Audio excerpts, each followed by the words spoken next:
season.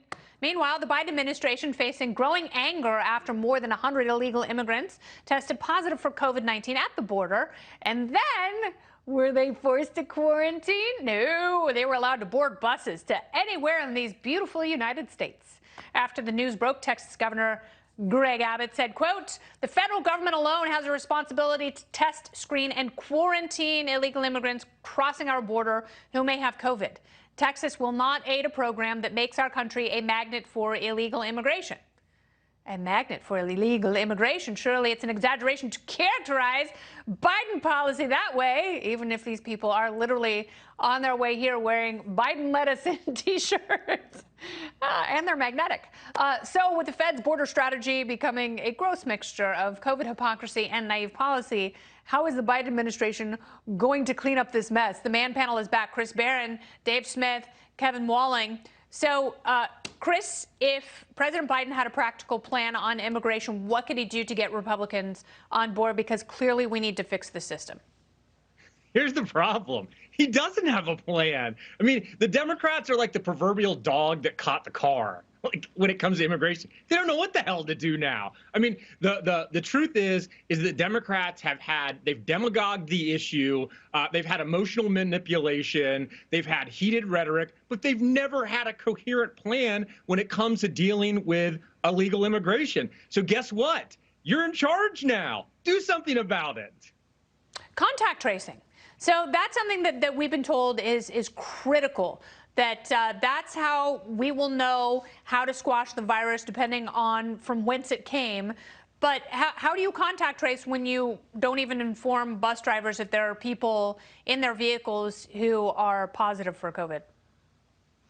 Yeah, well, as Chris said, there's been, this issue has been demagogued by the Democrats because this was Trump's central issue that he ran and won on in 2016. And then, of course, they wanted to demonize him as literally Hitler and kids in cages and all this stuff. But the truth is that there's still kids sitting in cages and immigration is still completely a mess in this country. And I really think right at the center of it is that if you have a ginormous welfare state and a war on drugs, it makes it impossible to have any type of sane immigration policy. And so we just don't know what we're doing when it comes to immigration. And the truth is that it's heartbreaking to see the child facilities, as they're called now, not kids in cages anymore. Mm-hmm. I don't know what the plan to do with people who are COVID positive coming over here is, but the reality of our immigration system is that we, the American taxpayer, subsidize immigrants coming to the country, and we also subsidize the war on immigration. It's complete insanity. Yes, and Go ahead, Dave.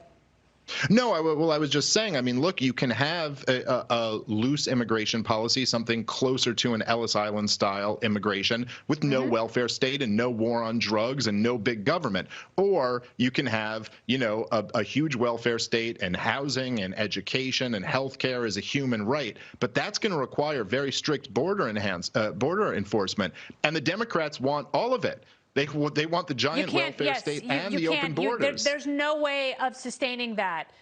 Dave's right about that. He's also right about the war on drugs. But what's happening now, and we can't look at it from 30,000 feet. We have to look at it from the ground, where kids are showing up by themselves. So there's something about the Biden policy that is incentivizing parents to send their kids alone, which is awful. It is cruel. It is insensitive. It is horrible. Kevin Walling.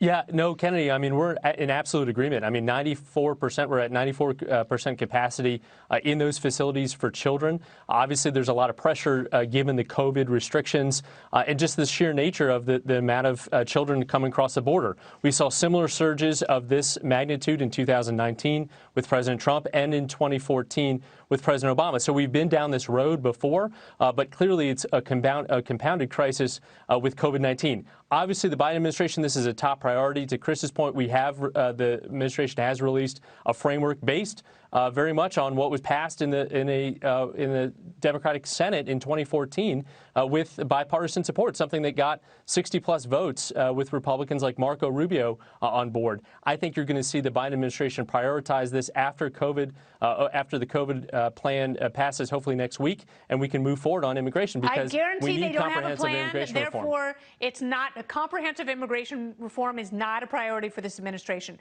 They think they're just going to do a couple of feel-good executive orders and call it a day. It's the worst thing that you can do for kids and for families. Shame on them. All right. Thank you, guys. Thank you, Dave. Coming up, President Biden promised to do so much uniting. You'd be sick of uniting, you guys. But former President Trump claims the new administration has been an absolute disaster. We'll hear both sides of the argument with a twist. Chris and Kevin return to Party Swap. That's next.